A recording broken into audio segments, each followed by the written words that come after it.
then obviously the police need to manage that. Politicians yeah, I'll come here. It is unusual for protests so long outside Parliament. Are you concerned that tensions are escalating?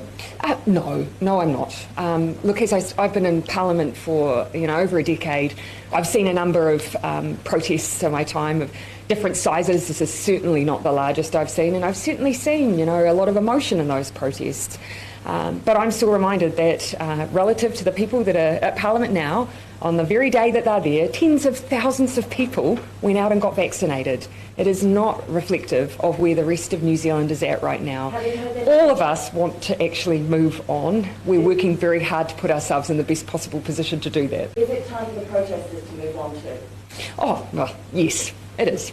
Prime Minister, Māori kids aged between 5 and 11 years are falling behind in vaccination rates, only 24% in comparison to the rest of the country. Will government consider reducing the wait time for second vaccination for Māori children to 3 months?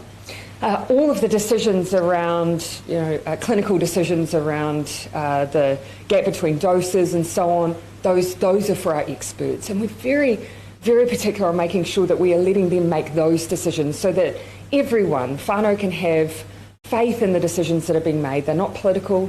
They're made by experts who understand all of the evidence and all of the data. Just one more question. Yeah. Minister Robertson, Minister Hipkins, Dr. Bloomfield told media we would be held with Māori around country around co-designing vaccination plans for tamariki Māori, but we understand many of these we have been cancelled. Why is this? Oh, that's not necessarily my understanding.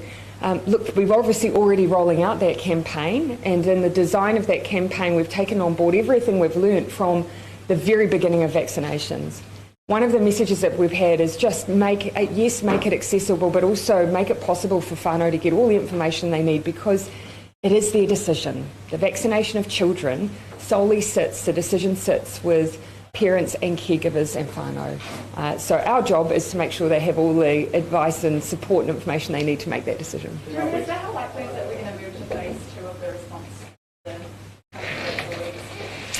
Yeah, well, there's a number of factors that we take into account, and ultimately it will be our public health team that give us our advice on when it is time to move.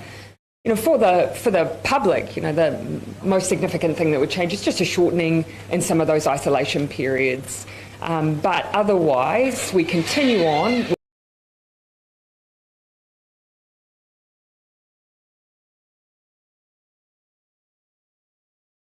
With isolating those who are at risk of having COVID, particularly, obviously, contacts in households. And health will be given a bit of a heads up on this if it is announced? Oh, look, it's in terms of the changes for them, they're very involved in the way that we deal with contact tracing generally. The public health units work very collaboratively together.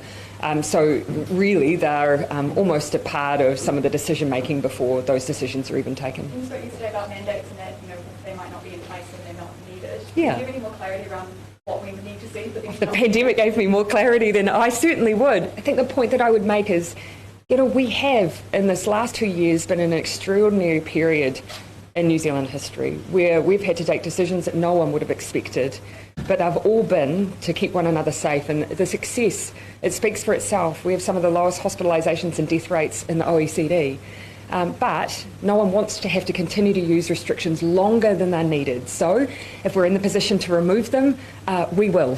Just one more on the protest. How do you get to the point where there's so much anger on the protesters at Parliament? Oh, again, I would just reflect back on my many years in Parliament. I've seen other issues that have caused equal amounts of passion from members of the public. So people feeling deeply about an issue is by no way and no means new. People feeling deeply about this issue won't come as a surprise to the New Zealand public either. Well, I think what we need to keep remembering is that this is not representative where the vast majority of New Zealanders are. The vast majority have been vaccinated, understand why we've had to have these rules for the period that we have, and can see the results. It has resulted in saving lives. And you've announced a post-contact exemption scheme this morning. Why the need to do that now?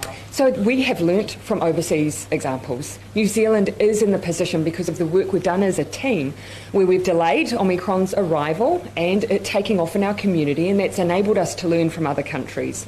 We know that Omicron is more infectious. We will see more cases, so we need to be prepared for that period and ensure that critical services, like emergency services, the ability to get access to food and provisions, that all needs to continue. If we have a high caseload and we have lots of people who may be required to isolate, there are some workforces where we need to allow an exemption to that so that people can still get the services they need. So that's what this scheme is all about. Are you worried that protests in Wellington will become a super spreader event? Look, I'm not really in a position to make a judgment over whether or not how likely that would be. Look, it is clear that we are seeing an increase in cases relative to what we've seen before. So over time, it will be the case that where we have gatherings of people, they will be more risky and they will potentially be places where COVID spreads. We will keep reinforcing the same messages that we always have, that vaccinations are really important, masks are incredibly important, and just common sense around social distancing. And are you worried about the police that have been punched and had objects thrown at them in this protest? I have always had huge admiration for our frontline services, our health workforce, our emergency service workforce, our police. And you can see through COVID the job that they have been doing on behalf of all of us and continue to do so. Do you think all right, I'll finish with you. The number of police officers at the protest was warranted given its non-violence? These are not my decisions. Look, ultimately, I'm sure everyone will appreciate the important separation we have. No one would ever want a situation where politicians are dictating the way that protests are managed. It's not for us, it is for the police. But I'd again reiterate, we are a country that where we welcome the fact that people are able to express their views, they are able to freely protest. But, of course, the police's job is to ensure that that's done in a safe and peaceful way. All right, thank you, everyone. I'll leave you with the last. What's your message to anyone who may be reluctant or hesitant to get that booster? We've seen, well over 90% of New Zealanders are now fully vaccinated.